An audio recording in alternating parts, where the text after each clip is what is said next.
আজকে যে আনাউল আজিম এলআইস আনার এমপি মহোদয় হত্যার আসামি 3 জন, তানবীর ভূঁইয়া,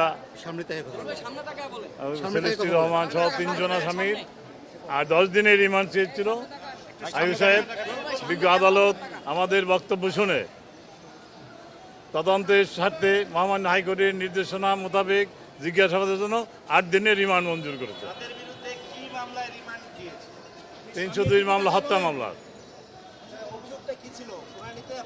অভিযোগটা ছিল এই রকমের যে ব্যবসায়িক লেনদেনের কারণে আনাউল আজিম অর্থাৎ এমপি সাহেবের সাথে আখতারুজ্জামান শাহিনের দ্বন্দ্ব দীর্ঘদিনের।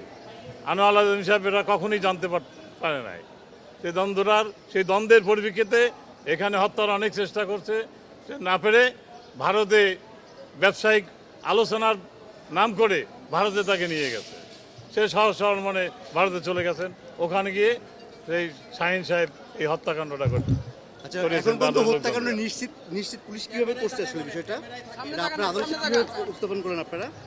হত্যাকাণ্ড নিশ্চিত তার লাশ খণ্ড খণ্ড যিনি করছেন সেই ভারতীয় আদালতে বারাসাতে আজকে সেই কসাইকে 12 দিনের রিমান্ড মঞ্জুর করছে। তখন একজন লোক পাওয়া যাবে না, তখন অপহরণ মামলাটাই হবে।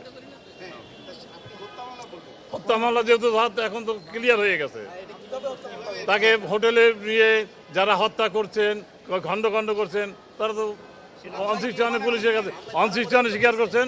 এখন হয়তো আজকের রিমান্ডের শেষে দেখা যাবে অনসিস্টেশন স্বীকার করছেন। জি।